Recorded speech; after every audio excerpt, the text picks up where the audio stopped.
Bagaimana kita bisa mengenali tren? Ya, sudah sering kita bahas di materi.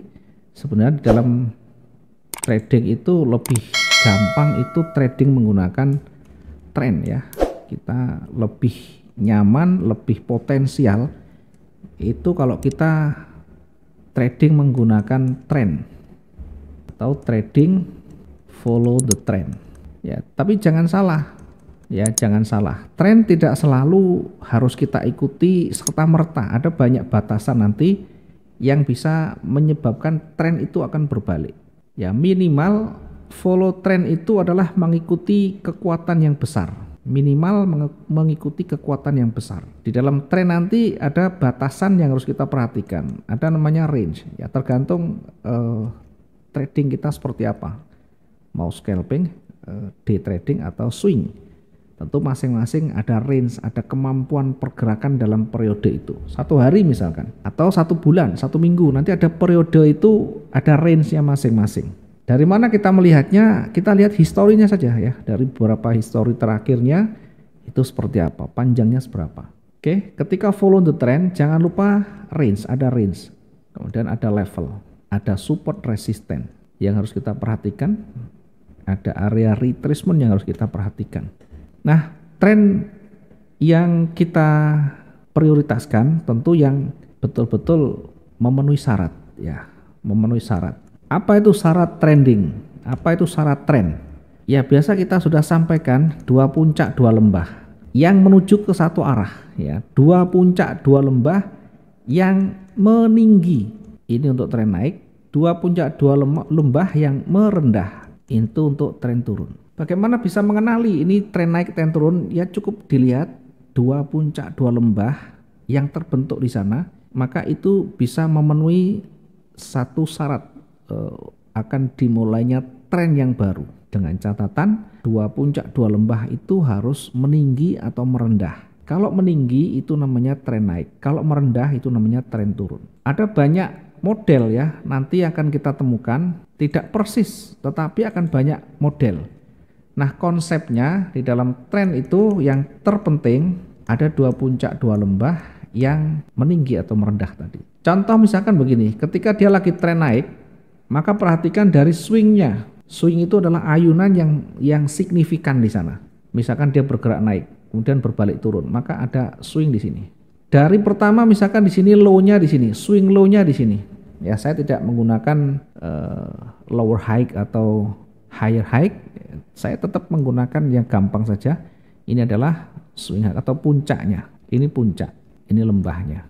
Oke, perhatikan ketika dia bergerak naik, kemudian di sini ada swingnya. Kalau sebelumnya misalnya ya lebih rendah, maka swingnya ditutup di atasnya membentuk swing yang baru. Perhatikan nanti seterusnya ya, berikutnya. Ketika dia turun sampai di mana? Perhatikan di sini ada swing low-nya. Ketika dia tidak membentuk swing low yang baru lebih rendah atau gagal membentuk swing low yang lebih rendah, bahkan dia cenderung hanya terhenti sampai di sini, kemudian berbalik naik, maka ini swing low-nya meninggi. Kalau swing low meninggi berarti ada potensi dia akan bergerak naik, ada terbentuk tren naik. Hanya tren itu minimal 2 puncak 2 lembah. Kalau dia naik seperti biasa kita simbolkan seperti huruf M yang miring ke atas, maka ini tren naik, uptrend. Ketika dia tren turun, maka dia seperti hanya huruf W yang merendah, ini down trend. Mengenalinya cukup gampang ya. Swing high-nya itu swing high-nya, ini swing high-nya, swing low-nya, swing high-nya menuju ke atas. Jadi kalau ini ada high-nya atau puncaknya, kemudian di break, dilewati, maka lihat di sini ya, terhenti dan membentuk swing high yang baru. Ini puncak, 2 puncak sudah. Sekarang lembahnya dilihat, ini swing low-nya, kemudian naik terhenti sampai di sini. Selama dia belum memantul, maka belum membentuk swing.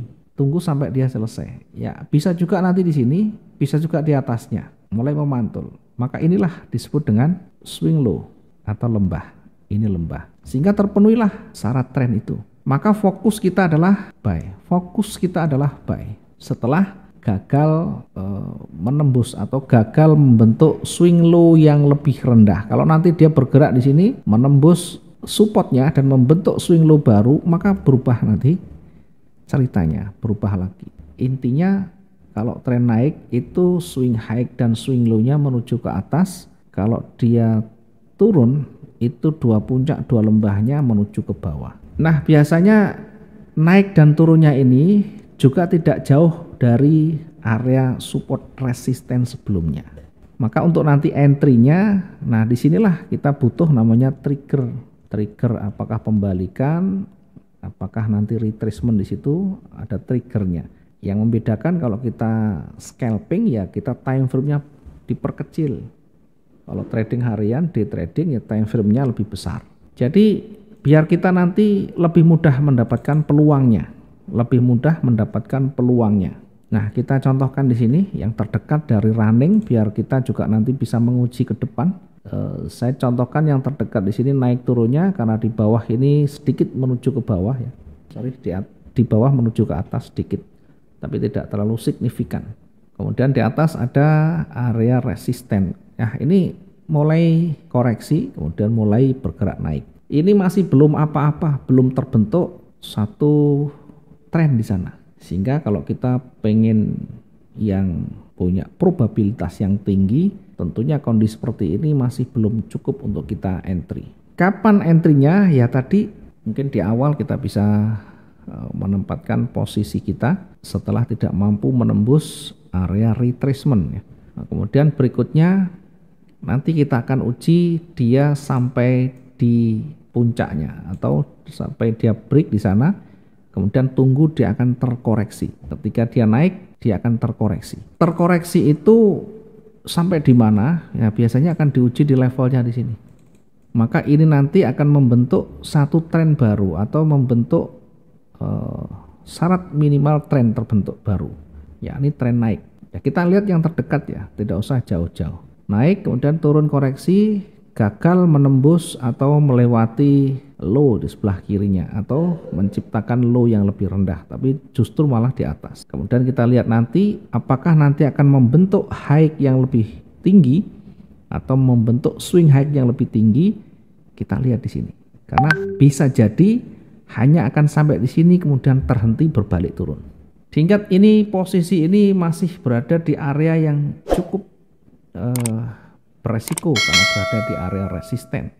Berada di area resisten itu bisa memantul kembali ke bawah. Sehingga kalau kita simulasikan ini break di atas, dia akan kembali turun. Jadi kalau kita pengen memanfaatkan yang maksimum, tunggu dia maksimum kemudian ada koreksi turun. Disinilah nanti kita lihat kalau ada trigger baru kita masuk. Fokus kita adalah follow the trend, tetapi kita mendapatkan harga yang lebih murah dengan sudah terpenuhinya syarat tren itu.